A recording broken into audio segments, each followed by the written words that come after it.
think a lot of the time, especially when we're looking at car collections, we look at like the big, fancy, flashy, really expensive hypercars. And certainly we've given a lot of time to the Aston Martin Valkyrie over the last, month and a half or so since I've owned it, since we picked it up in New York. We've been driving it around. I mean, come check this thing out. Look how dirty this is. I don't know. Taste, can you see that? Like, it is filthy. It is filthy. I mean, look, this is from like snow melt coming. Oh my gosh, I can like feel it. Can you feel that? They're like, don't let it scratch the paint. Watch this, guys. Ron, all right. There we go.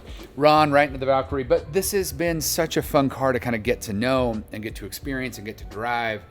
And so I realized, there's a reason why a car like this would get so much attention, because it's just this incredible experience, 1,200 horsepower-ish, less than 3,000 pounds, F1 car for the road, that kind of stuff. But there are other cars in my collection that I plan on keeping, owning, and driving for the rest of my entire life. What I wanted to do today is just kind of film one of those that's a really, really special car to me, and it's right here. This is my 1995 BMW M3 E36 Lightweight. This car, though, we've talked about it before, but certainly there's a lot of new followers and new viewers to the channel. This is an extraordinarily special car to me and to this collection, and I wanted to walk through today and go for a spin in it. I do drive this regularly. This was one of 5 cars that the late Paul Walker personally owned. To even have 5 E36 M3 Lightweights, it's actually hard to even like accumulate that many, but the fact that they were owned by essentially the James Dean of our time. I mean, he's the one that pioneered the ultra famous Fast and the Furious movies, and he wound up passing away in a Carrera GT. Like, his life was cars. And my life has in large part been cars. In fact, guys, while we're talking about Paul Walker and his influence, follow me really quickly to 2 of my cars, because I think these cars in part hold cult legend status because of what Paul Walker did in those movies to these 2 cars. So my 1,300 horsepower single turbo stroker motor Toyota Supra, I don't know if we can say that these cars would be as sought after. I think they'd probably still be sought after, but as sought after had they not played such a prominent role. When Paul Walker rolls up next to that guy in the Ferrari, and he's with Vin Diesel, and he's in the orange, Supra. We all know the scene. And the guy's like, more than you can afford, pal, Ferrari, and then he blows him way off the line. Like, it's just this, it's kind of a corny but really iconic movie scene, especially around cars and especially around the Toyota Supra. And then of course my R34 Midnight Purple 2 GTR. This is again, I've talked about this before, but I looked for multiple years, and my buddy at Hood Imports finally sourced this from a little old Japanese guy in a village. And he's got a bunch of these, but this car had like 8,000 miles on it. Totally stock, totally pure, totally unmolested. Right-hand drive, twin turbo, RB2060 ETT. I mean, this car is unbelievable from a collector's perspective. And yet, I think the reason why I know so much about this car and have lusted over it is because from the very first movie of the Fast and Furious movies, that franchise, the R34 GTR, and all the different GTR variations have played some sort of a role in those movies. So back to this car that I own that came from Paul Walker himself. The M3 Lightweight is unique, first in visual appearance. Obviously you have the checkered flag on the front hood. Now I've got like some splatters on it. You guys remember, I drive my cars, okay? Like, I drive every single one of these cars. I drive them frequently, I drive them hard. The Valkyrie's covered in road salt right now. We got to get that all cleaned up and taken care of. This car was behind my Supra when we were 2-stepping it, and all this crap got shot off. Now, this is clear broad and it's coated, so I'm not that worried about it. You just spray it on and wipe it off and that'll be fine. But visually, so this checkered flag comes on the front of the car, so the front driver's side of the car, and then the right rear passenger of the trunk space. It also comes with the M parallel wheels. These are the lightweight BMW E36 M3 wheels. And this is not the only car to get those wheels. Other M3s had those wheels, but they were standard on the lightweight. This interior it was obviously designed in the 90s, so there's like some nice vintagey feels and throwbacks and things like that. You have like these cloth inserts, these cloth seats. In a lot of the other M3s, you had what they called Vaders, which was a really popular seat choice at the time. You have, which at the time was kind of a big deal, just these carbon accent pieces.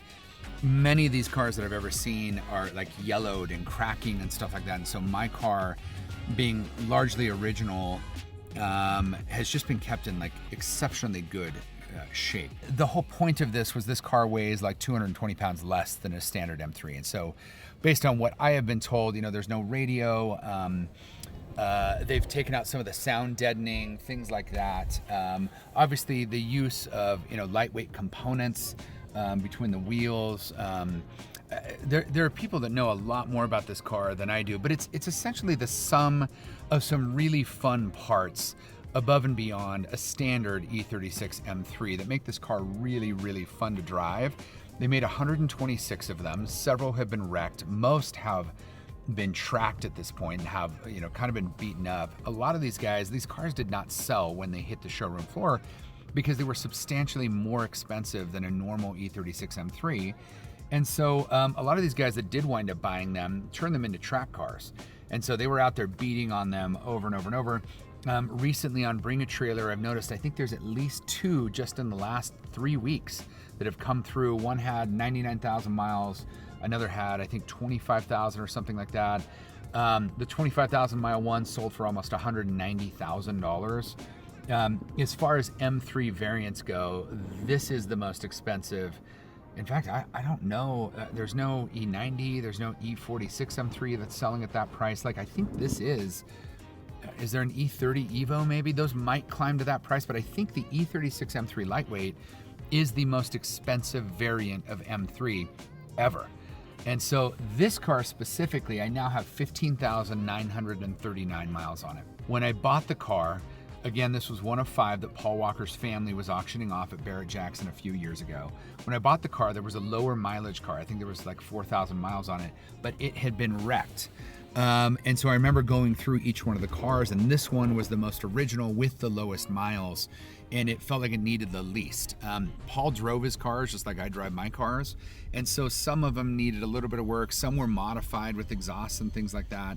This car is bone stock. It needed a new roof liner, so we were able to source one. Enthusiast Auto was able to source a new old stock roof liner. And then I think we just touched up a couple other pieces on the car, but ultimately, I remember a video from the Enthusiast Auto guys saying, of the 5 that were auctioned off, this car that I'm sitting in was by far the best example. There was no shortage of interest and buzz, having had all the marketing hype of all the other Walker collection cars that were going to be auctioned off. And I posted up at Barrett Jackson's area there. I was just going to go and check the cars out and record everything in terms of the VINs. And I hadn't seen several of the other lightweights and wasn't sure of the quality of them relative to what he bought from us. And he was definitely interested in quantity over quality, which the 14,000 mile car was the one to have in that group relative to my perspective and opinion of said quality. I paid, I believe, $220,000 for it. This is 4 years ago now. And so it wasn't a cheap car. My 8-year-old at the time was the one kind of up on stage with me. He's like, Dad, we gotta own Paul Walker's car. It's so cool and whatever. And so, we bought it. And in hindsight, I actually feel like it was a deal, because now these cars are creeping up to that price without the provenance and with many more miles. And so, look, it doesn't really matter what I paid for it, because it's a Paul Walker historical piece of BMW culture. But I like that these cars are finally kind of getting some notoriety and really selling for what I think that they're worth. Talked a little bit about the car. I want you to experience what I experienced when we go drive this. This thing is silky smooth. This car has a 6-cylinder S50 motor from BMW. They say it puts out 240 horsepower and like 186 pound-feet of torque or something. Like it's not a drag race queen, but at the end of the day, this is one of the most enjoyable cars to drive that I own. It is silky smooth. It's predictable. You can still get it sideways. You can track it. You can do all that stuff. And I've done all of that. But I love driving it. So follow me. Let's go drive.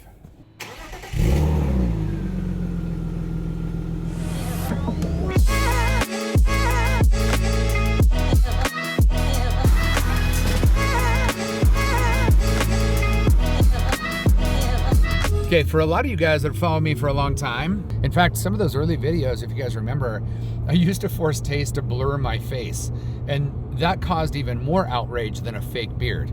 So the beard we can tolerate. The blurring thing was actually pretty difficult to do from like a post-edit perspective. If you guys remember though, one of the very first videos we did, I hooked up with James Stradman, who's a good buddy, and he was holding 2 of these E36 M3 Lightweights for Muke Collector. Is it Alec? I don't know his real name. I think he just goes by Muke Collector. So he was holding 2 of these cars for Muke Collector, who is a super cool dude. And we reached out to Muke Collector. We're like, dude, there's 3 E36 M3 Lightweights in the valley, in the Salt Lake Valley right now. Could you, is there any way we could get these cars together? And he's like, dude, get them together. Go take them for a drive and go film this because it's like a monumental occasion. Like, to my knowledge, I haven't seen another video with, at least a modern video, with 3 E36 M3 Lightweights driving around. So it got like 12 total views. Doesn't matter, we documented it for posterity, I guess.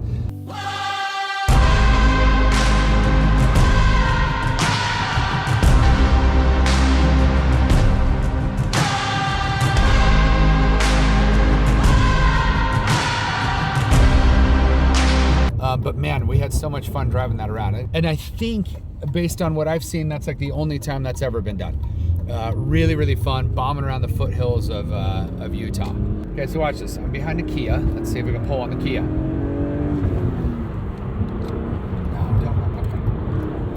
There we go. Oh, we're pulling. Gapped. So long, sucker! I feel like this car is, at least when I was driving with Gabe, he had an E36 M3 that was built. Yeah. It's one of those cars that you can drive to its limits every gear, which most cars you can't do that. Dude, at least your cars. Well, that and like, there's no turbo, there's no anything, there's no lag. It's just a continuous torque curve as you build through the RPMs. Like it redlines close to 7. So again, it's not like it's an LFA or a Valkyrie, for crying out loud.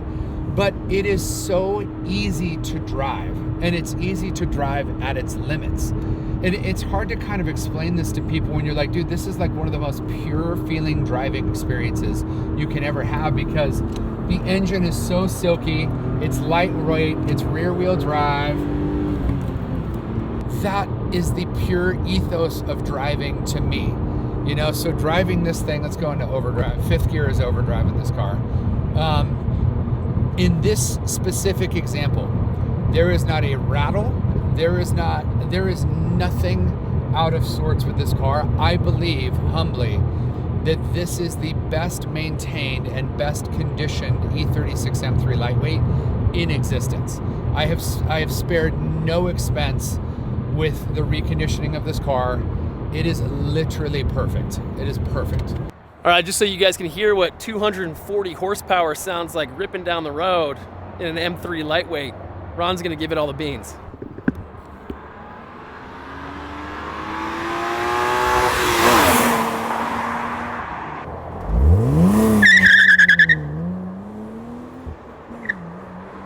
My very, very first real cool car, like the one I lusted over, was a 2005 BMW M3 in Interlagos blue, manual transmission, and the competition package. Like, that car to me was the pinnacle of what I could obtain at the time.